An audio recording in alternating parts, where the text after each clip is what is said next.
Chuck perks up as the door slides open. Her Terran friend stands there, leaning up against the doorframe, in a state of unease. "Oh, are you feeling well?" the Callie inquires. Simone wraps her fingers on the wall in thought. Yeah, hey, you know I wouldn't ask you for a huge favour if it wasn't important, right? Simone asks in a serious tone. Of course. What's wrong, Simone? Chuck says, concern growing further. I have someone here with me and she needs a little help. Well, a lot of help. I was hoping you could hear her out and see if there's anything we can do. The Terran responds. Certainly, Chuck agrees, though a bit confounded by Simone being gone for not even 10 minutes and is already caught up in something. With an appreciative nod, Simone motions for someone to approach and walks in to stand by Chuck. Our tough makes her way in, keeping a respectful distance from the Callie seemingly in charge. Her expression is of surprise. Seeing the Terran appeal to a mere Callie isn't expected. However, if this individual has the ability to save her children, her species is of little importance. Chuck looks back in absolute shock. Out of all the potential people Simone could have brought in, of course she brings one of the few species that specifically Terrans have great trouble with in combat. The Callie didn't doubt Simone's capabilities or distrust her judgment, yet the situation still had her survival instincts kick into overdrive.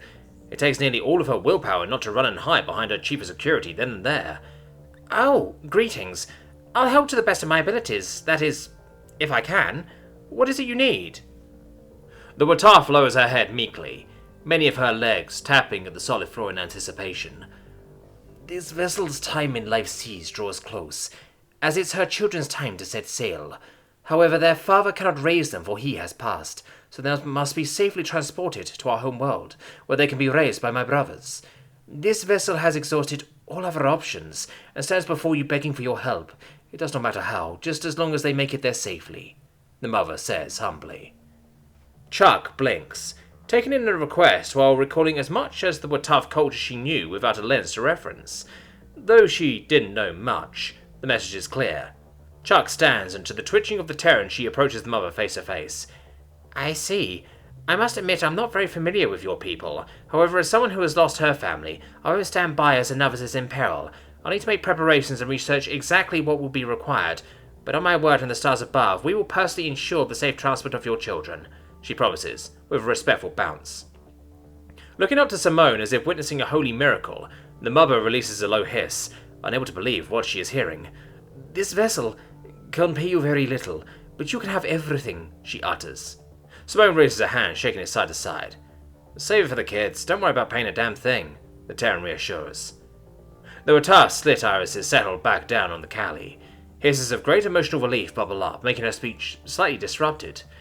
A million appreciations to you, young Callie. This vessel can pass and join our ancestors in the void, and sail on with pride, she hisses softly. The hospital must be informed that you'll be taking custody. Please excuse this vessel, as she must make arrangements immediately. Of course, we are in Bay 330PA if you need to contact us, and if you're able, please stop by later so we can discuss any further details, Chuck informs with a courteous bounce. Giving them no time to possibly reconsider, the mother leaves in a rush. Chuck slowly turns to Simone and tilts her head. The Terran rubs the back of her neck and shrugs. Sorry to spring this up on y'all, but kids are involved, you know. Simone apologizes. Remaining observant and silent for the whole encounter, Chokanuk clicks his chuckle before leaning his head back on the rim of the tub. Ha! By the stars, if I had spawn, I'd trust you to carry them on your back as a keeper, he notes. Thanks? Simone replies, unsure of the implications. She turns back to Chuck, who is still giving her a very peculiar look. Although it's not seemingly negative, the Terran is still unsure of the exact intent behind the Callie's eyes. You okay? Simone asks. Absolutely. I'm just recalling when you told me that you're really good at hurting people. You're really good at helping them too, Chuck says softly, her eyes flashing. Face thoroughly flushed, Simone sits down at the table. Well, we haven't saved her kids yet, right? Anything can happen, she dismisses. Chuck wanders up and settles down next to the Terran. Maybe, but you're trying anyway. That's what matters, the Callie affirms as she taps the side of her head into the Terran's shoulder. Thanks for agreeing to help. I knew you would, but still. Thanks. Oh, of course. You followed me on a mission with many unknowns. It's only fair that I do the same, Chuck reasons. Before Simone can respond, the door opens and a cart is rolled in by a familiar Norther. Your meals have arrived. Please allow me to serve you. Sir, would you prefer to eat by the tub? He inquires, aiming his primary focus to Chocknock. Indeed. Very well, sir. The staff acknowledges before taking each covered black platter to each of their treasured guests, and sets 2 tall narrow bottles with accompanying glasses on the centre of the table. I sincerely hope you enjoy your meals. If anything isn't to your liking, don't hesitate to notify me. The Norther then escapes, not waiting for a single tray to be uncovered. Chocknock is the first to uncover his fishy food, and smells it deeply. Ah, yes, very good, he mumbles contentedly. Chuck removes hers and nearly squeals from the sight of the cold Jew braised thuckbugs. I know I said anything, but I was really hoping for something like this, she cheers before digging in. Simone waits and pours the others their shares of Sunfire brew, passing them out. Alright, let's see how they did, Simone utters, as she frees her burger and fries. Other than the off-yellow colouring of the buns and fries, it appears like the genuine article. A bit suspicious, she picks up a thick, crispy fry and takes a bite. Her face scrunches confused for a moment until it clicks. Sweet potato, she mutters. Oh, something wrong with your food? Chuck asks, noticing the Terran's strange expressions. Nah, I like sweet potatoes. It's on me for not being specific, I guess. I'm just curious what crazy person would go for sweet potatoes to pair with a burger. Speaking of which, Simone says as she picks up the burger and takes a big, messy bite. The meat is the lab-grown stuff and the buns are oddly nutty, but everything else at least tastes genuine. This is a burger, Simone grunts, before drinking some Pepsrak straight from the bottle.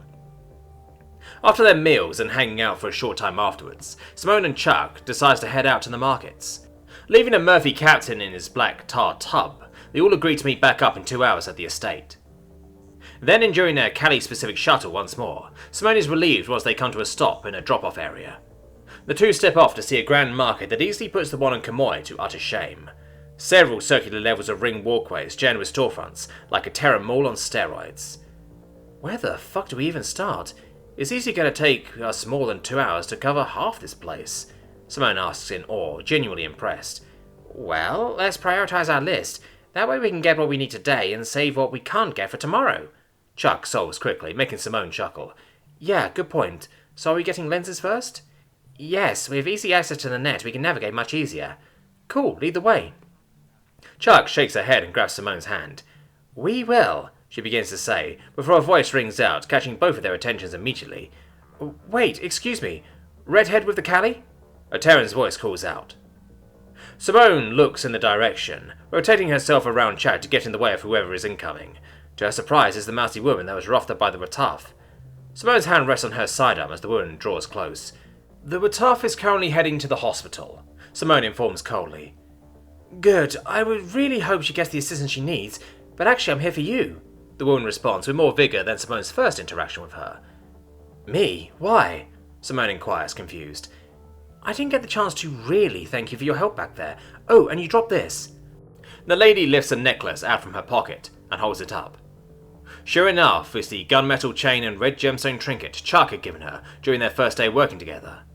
Simone feels her jacket pocket, where she usually keeps it, to find a hole.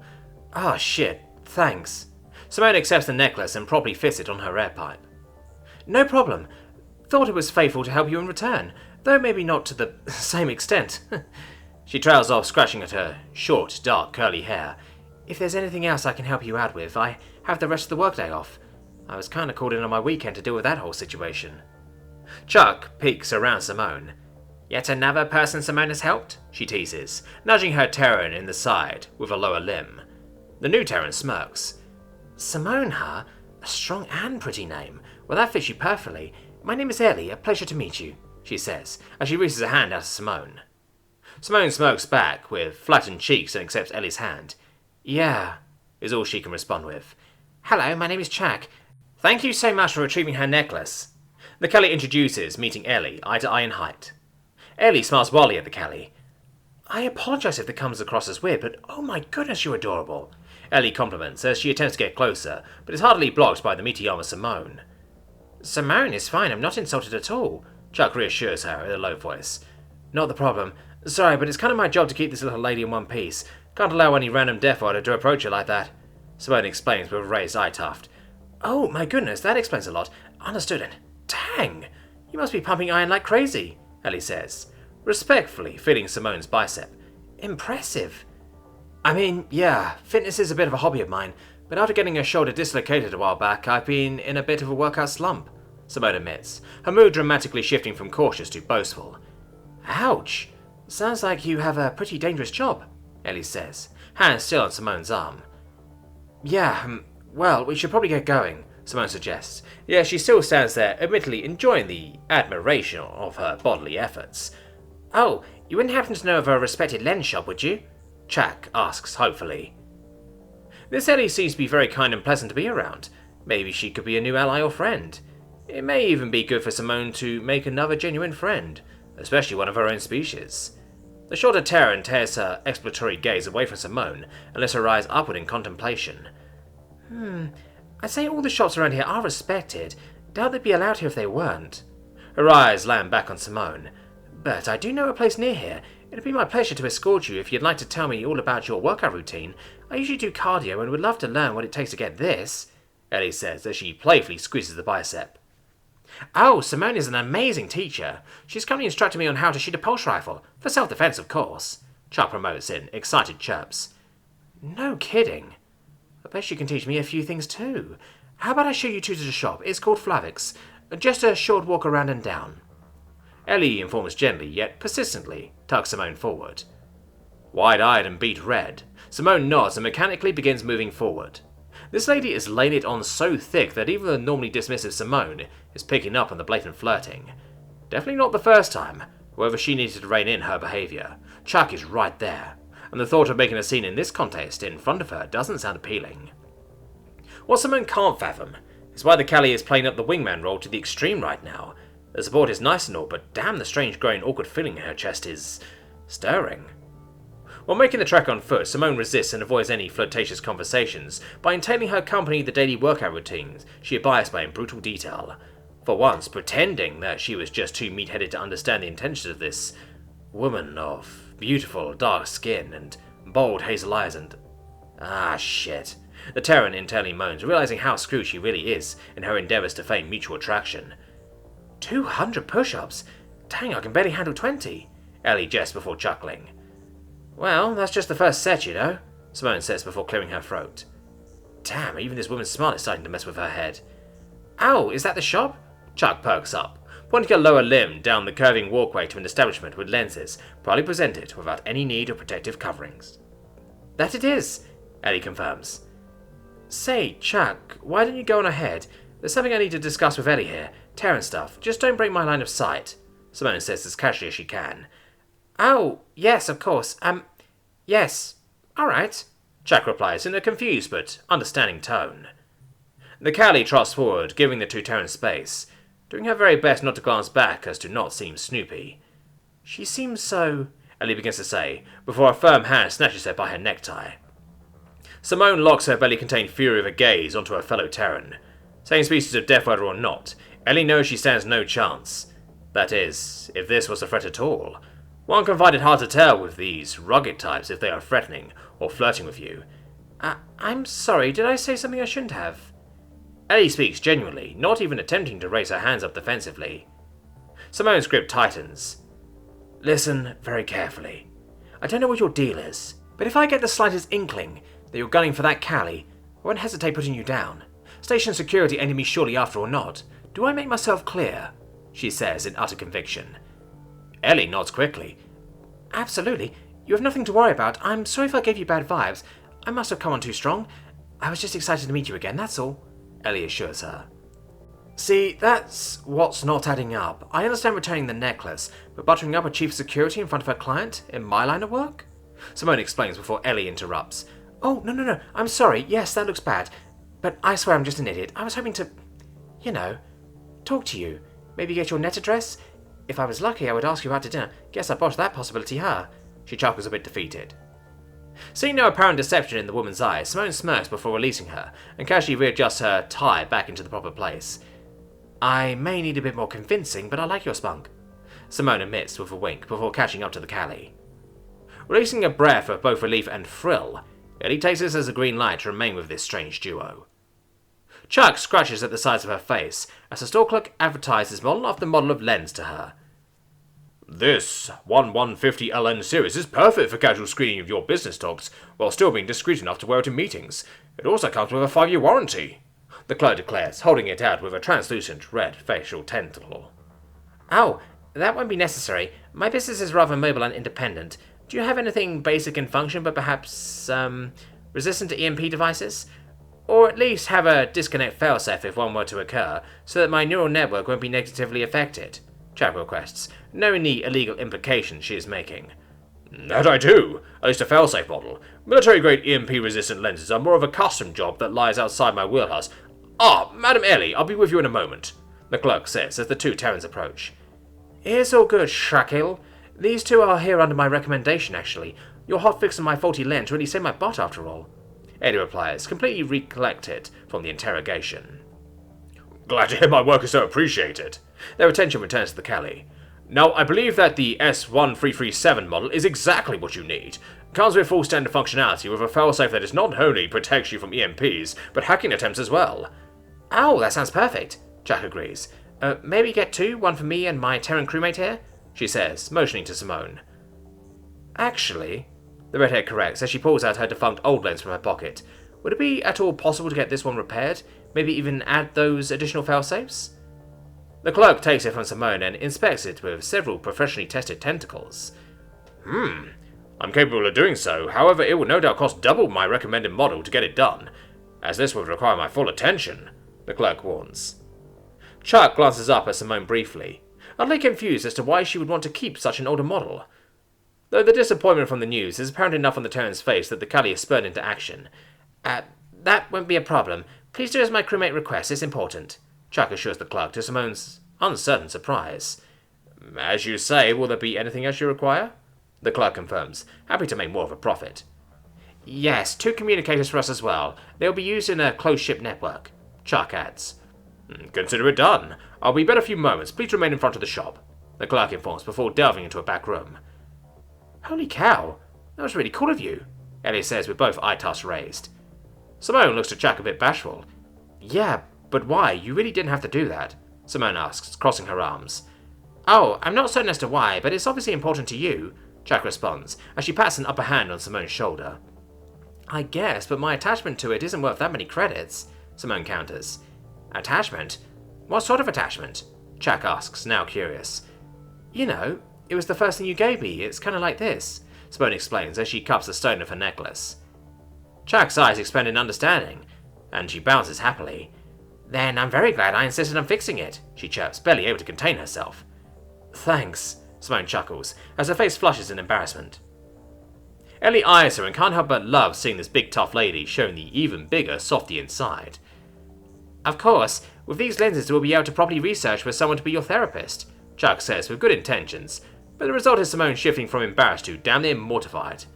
Damn it, Chuck, Simone whispers, avoiding eye contact with the courting Terran literally right next to her. Ellie's face is concerned for a moment, but she smiles. I think I wasn't supposed to hear that, she says, looking to the Callie with a lightly reproved tone. Chuck's eyes widen again in worry. Oh, is that a very private matter for your people? Simone, I'm so sorry. The Callie apologizes deeply. Before Simone can respond, she is nudged by Ellie's elbow. A bit, but hey, it's nothing to be ashamed of. I meet with mine every Wednesday. If you'd like some recommendations from them, I'd be happy to ask. Nah, I mean, I'm hoping to find someone who isn't a Deathworlder. You know, security reasons, Simone nutters, still embarrassed as all hell. I see. Well, I'll ask to see if they know of anyone. For now, how about the 3 of us walk around for a bit? Is there anything else you need while we're in the market? Ellie asks. Clothes. We need clothes, Chuck insists, wanting to move on from her absolute blunder. Ooh, an old-fashioned shopping trip for some outfits? Heck yeah, there's a Terran specialty place 4 rings up. As for Callie, I'm sorry, I'm not sure about that. Haven't really had a reason to look for one. However, I'll start looking with my lens right now, Ellie says with a thumbs up and an activation of her eye device. Oh, thank you, you're so kind. Say, afterwards, would you like to join us for dinner? I'm thinking we can retire to our estate and order in, Chuck invites with an appreciative bounce. Well, that sounds like a great time, but... Ellie glances over to Simone, who finally returns a look. Only if everyone is okay with that, she implies, as her voice thins and slightly squeaks. Simone smirks and huffs out her nose in amusement. Fuck it, it's been a while since I did the Midnight Rock concert with another Terran, she internally figures. You know what? Yeah, that sounds good. In fact, how about I cook dinner for all of us? I'll order some groceries to be delivered and I'll whip something up special for you when we get back, Simone offers, giving Ellie a prolonged stare before focusing on Chak. Oh, really? That sounds lovely, Chak agrees with another bounce. Heck yeah, strong, pretty, protective, and a good cook. You are quite the catch, Ellie says, nudging Simone once more. Yeah, well, I never said I'm a good cook, so keep expectations fair to low, Simone clarifies. Regardless, I bet your hands know exactly what they're doing, Ellie counters slyly. Guess you're gonna have to wait and find out, huh? Looking forward to it. Chak's head ping-pongs back and forth as the two Terrans' conversation gradually becomes softer yet somehow more intense. This behaviour catches her off guard as she begins to mentally thumb through her previous research and studies. What sort of interaction is this? Facial expressions, body language, tone of voice? Oh. Oh no. What did I do? Chak panics in her mind as it begins to click. Chak and Ellie sit down at a bench as Simone backs towards the changing room. Do we really need to do this? We already saw the projection of how the clothes will look on me. Those are like super accurate these days, Simone says, hesitating. It's more fun this way. Besides, it's not really an old-fashioned shopping trip without someone changing like in some cliché montage, Ellie encourages. Okay, but why me? Simone argues. Because you're the prettiest, right, Chak? Ellie replies, wagging her eye tufts. The Callie nods aggressively, unsure of the right words to use in such a personally awkward situation. Whatever, but I can't just... Simone presses before being interrupted. As a fellow mighty Deathworlder, you have my word that I'll make sure nothing nefarious happens to little Chak here. We're almost the same height, Chak rather bitterly thinks to herself. I'll be fine, Simone. Save his place in the galaxy, remember? She says out loud, still wanting to see how this odd Terran tradition plays out. Simone eyes the two defeated. Fine, fuck, but I'll be quick, she caves, dashing into the changing room. The two remaining share the bench in silence for a moment. So, sorry if this is a weird question, but are you and Simone a sort of item? Ellie asks sheepishly. An item? Chak responds unsure. You know, like, do you guys have a bit of a thing going on? No judgments here, it's just, I don't want to step in and be a bit of a home wrecker. Ellie clarifies with a shrug. Oh, Chak says, uncertain of what to say. Her feelings towards Simone are not yet shared in any way that she can tell. She has yet to even confess them to the Terran. Did she have any right to derail other options for Simone just to keep her to herself? No, of course not. If Simone has growing feelings for this very lovely individual, then support would be the only appropriate path to take. After all, Simone's happiness is just as important. Besides, if Simone actually liked her back, she would have said something, right? No, there's nothing like that between us, Chak confirms, doing her best not to allow emotions to leak into her speech. Ellie releases a drawn breath. Ah, good. Last thing I want to do is get in your way if that was the case. You gotta admit she's something else. Like, she just swooped in and saved my butt out of nowhere and asked for nothing in return. Not a lot of people around like that these days. Not only that, but she did everything she could to help that poor Wataf. Hard not to swoon, am I right? Chak opens her mouth, but no words come to mind. Right before the silence becomes awkward, Simone saves her once again by emerging from the change room, still fitting on a new jacket. Alright, you happy? She pouts, as she T-poses and rotates around as she approaches. Her new outfit consists of dark brown cargo pants, an ab-tight black sleeveless shirt, and a new orange and grey faux animal hide jacket. Looking good, Ellie cheers and claps. Simone blushes and rolls her eyes. I feel like an edgelord pumpkin on Halloween, she grumbles. Well, sure, but you're killing it. What do you think, Chak? Simone asks, facing the sitting Callie. You're always pretty, Simone. I like your shirt a lot, Chak assures, trying to shake off the previous conversation. Right. Well, you had your fun, Ellie. How about we start heading back to the estate? The groceries should have been long delivered by now, Simone suggests, as she shifts her hand over her cold torso. Right, absolutely. I'll have all the clothes you two picked out sent that way as well, Ellie says as she activates her lens. Are you sure you don't want me to help pay for it? Chak perks up. Don't sweat it. Consider it my gift to you two for allowing me over tonight. Both of Chak's hearts sink as the implication settles in. Wow, this place is beautiful. Though I personally like high ceilings, I suppose that's a Terran thing, so no biggie. Ellie compliments as the three enter the estate for the first time. I like it, it's deceptively cozy, Simone comments as she strides to the largest circular room with a rimming couch. Oh, I suppose the size is more standard for folk like me, Chuck says as she sits down at the divider between the kitchen and dining area. Curious, Chuck uses her new communicator to contact Chocknock. Chocknock, where are you? We just walked into the estate, she says, hoping to no longer be the Terran's third wheel. Oh, Your Majesty, my sincerest apologies, I must have lost track of time. I just met these personable ladies that have invited me on a bit of a multi-species diplomatic relations effort. But I can cancel a reunite with you at the estate, he says, obviously in the middle of something. Chuck blinks, staring into open air. Enjoy yourself, Chocknock, she dismisses, shaking her head. How is this happening? She screams in her head. The captain not joining us then? Simone says, as she sorts through the groceries. No, Chuck plainly states. Simone looks over her shoulder, noticing Chuck's somber mood. Hey, I found this. I thought you'd enjoy it since you can't drink whiskey, she says, as she pulls out a bottle from the box. It's the do stuff you like so much, but in tea form. She plants the bottle down in front of the Callie. Chuck's eyes flash softly as she reaches out and inspects it. Get over it, Chuck. She still cares about you. That should be enough, she internally scolds. Gazing up, Chuck forces a smile and bounce. Thank you. I actually never tried it this way, she exclaims in a messy mix of genuine excitement and acting. You bet, Simone smokes with a wink. Now, I never made Callie cuisine before, but something I think you'd really enjoy is lobster. It's a Terran crustacean that used to live in Earth's oceans. Would you like to help? Oh, of course. What do you need me to do? Chuck nods. The Terran places 2 bowls down. I've decided to make some deviled eggs too, so I'm going to boil some duck eggs, and I'll need someone with precise hands to peel the shells off. Don't worry about making them too clean, even if you butcher them it's better than what I can do. Think you can do that for me? Simone offers. Certainly, you can count on me, Chuck accepts, rather determined to excel at such a trivial task. When the hard-boiled eggs eventually arrive, Chuck wastes no time, using her lowered limbs to hold and rotate each egg, while utilising her pointy upper claws to crack, fit underneath and peel the shells free. Damn, you're really good at that, Ellie comments from the side.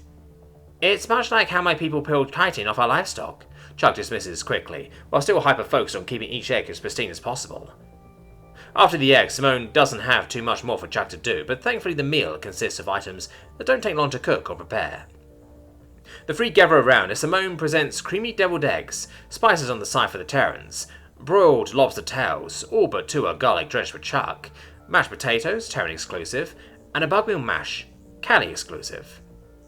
Drinks are poured, and despite the lobster being a tad overcooked, the meal is hit with everyone involved, resulting in Simone having further regrets of not attending a culinary academy. But hey, deviled eggs and whiskey make everything better. However, as the Terrans knock back more and more whiskey, as the food gradually disappears, Chuck dismisses herself for the night. Not only were the two's focus drawing closer and closer to each other, but intoxicated Terrans are not easy to communicate with. Instead of heading to bed, Chuck walks out to a balcony that overlooks the jacuzzi and ship. Her thoughts weigh heavily, and something tells her sleep isn't going to come to her soon. Simone, guided by a swaying Ellie, makes their way into a random bedroom. As long as it wasn't inhabited, it didn't matter which. You're so fucking hot, Ellie mumbles devilishly. Simone closes the door behind her, feeling her heart pound in drunken ecstasy. Ellie then sloppily removes Simone's jacket and eagerly feels up and down the redhead's torso. I didn't think this day would ever like this. Lucky me, Ellie murmurs before kissing Simone's clavicle and ventures up the neck. In a burst of eagerness and a twist, Simone presses Ellie to the wall and their mouths lock together. Breathing and body motions exasperate. Fuck, she missed this. She needed this. Just a fling, right? The caddy doesn't know how long she stands up against the ledge of the balcony, or how long her eyes have been grey, or how long she had been silently crying. If only she had said something earlier, anything. Even if she would be rejected, at least it would spare her heartache in this moment. How selfish are you? She whispers to herself. You missed your chance to feel hurt? This is on you, you fool. Fool? Huh. I'm honestly glad Chocknock is getting some action. Dude fucking needs it, though he's gonna have to deal with no leftovers. Chuck stiffens at the Terran's voice behind her, quickly and silently clearing her throat. Oh, Simone, what time is it? Chuck says in a poorly veiled voice. Time? You have a lens now, remember? Simone reminds from behind her. Chuck shakes her head and checks the time, expecting it to be morning hours. Yet the clock, dare states, is a mere 20 minutes after dinner. Silly me, indeed I forgot. Do you need something? Chuck asks, finally collecting herself, and turns around to see Simone leaning against the balcony's doorframe. Nah, I'm just getting some fresh air. Seems like you had the same idea, Simone answers, with a smirk and a shrug. What about Miss Ellie? I thought you two were going to be, intimate, Chuck presses. Yeah, sorry about making the situation awkward for you, but to be fair, you were very encouraging from the get-go. She's, well, it didn't feel right, you know. She seemed a bit too drunk and out of it, so I decided to call it quits. I'm horny, not opportunistic, Simone explains, the smirk gradually fading. Matt, you poisoned yourself just as much as she did, Chuck counters, recalling her dinner observations. To this, Simone shrugs. Tolerance, I guess. Still drunk, but aware enough to feel guilty, she says before chuckling. She called me a goody two-shoes, then passed out on the bed, so I think I made the right call regardless. Simone pushes off the frame and saunters to the rail next to Chuck. You're a good person, Simone, Chuck says, patting the Terran's back. Simone raises a pointer finger up. Nuh-uh, no. You've been acting down today, so I'm here to make sure you're okay. People don't dramatically cry over a balcony for nothing. Chuck shifts from one hoof to another, looking down below. I'll admit, I felt rather alone today. I know I'm not, it's irrational. I'm sorry, I tried to include you more when I noticed. Oh, it's not your fault, it's mine, Chuck assures, wondering if now is the time to admit her feelings. Though Simone didn't want to take an opportunity with someone who's poisoned, she obviously won't either. Not that Simone was the qualifier for such a thing, but she knew the effects of alcohol better than Chuck. Simone rocks a bit against the railing and pops her neck. I'm not super useful right now, but if there's anything I can do, you just gotta ask, Simone utters, hoping there's a simple answer to helping the Callie feel better. Even if it may be a little selfish? Chuck asks. You're allowed to be a little selfish, Chuck, Simone assures. Chuck immediately turns and curls up into the Terran's front. Just hold me, please. Make me feel safe and happy like you always do, but hold me this time. Hesitantly, Simone slowly wraps her arms around the Callie and hints at a squeeze. Then with the help of the whiskey's effects, she rocks slowly back and forth. You bet,